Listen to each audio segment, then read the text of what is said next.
क्यों कुछ लोग दिन भर खाते हैं फिर भी उनका वजन नहीं बढ़ता, और कुछ लोग बहुत थोड़ा ही खाने पर उनका शरीर फूलने लगता है?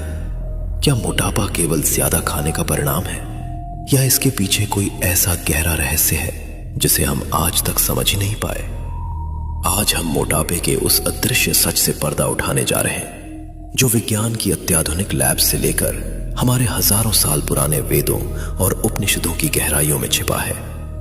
लेकिन इस रहस्यमयी सफर पर निकलने से पहले आपकी सुरक्षा को ध्यान में रखते हुए एक महत्वपूर्ण डिस्क्लेमर।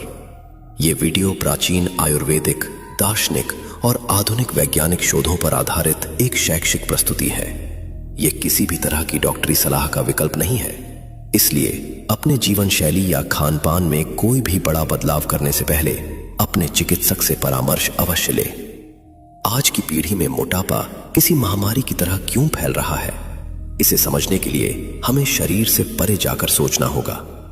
तैत्तिरीय उपनिषद में कहा गया है, अन्नम ब्रह्मेति व्यजानात, यानी अन्न ही ब्रह्म है, अन्न ही जीवन है। लेकिन आज हमने इस जीवन देने वाले अन्न को धीमा जहर बना दिया है। दार्शनिक और आध्यात्मिक दृष्टिकोण से देखें तो आज इंसान केवल पेट भरने के लिए नहीं खा रहा है, बल्कि वो अपने भीतर के खालीपन, अकेलेपन, तनाव और डिप्रेशन को भरने के लिए खा रहा है। जब आत्मा और मन भूखे होते हैं तो इंसान उस भूख को मिटाने के लिए शरीर में भोजन ठूंसने लगता है। ये बढ़ा हुआ वजन केवल चर्बी नहीं है, बल्कि ये वो अनकहा तनाव और वे दबी हुई भावनाएं हैं जिन्हें हमारा शरीर ढो रहा है।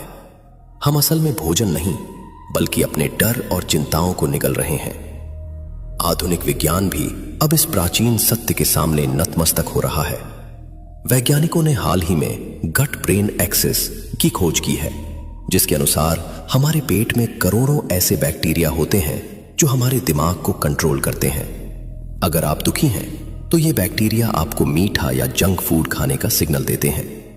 यही बात हजारों साल पहले आयुर्वेद में महर्षि चरक ने जठराग्नि, पाचन की आग के रूप में समझाई थी। जब हमारी जठराग्नि मंद पड़ जाती है तो हम जो भी खाते हैं वो ऊर्जा में बदलने के बजाय आम, विषैले तत्व या जिद्दी फैट में बदलकर शरीर में सड़ने लगता है।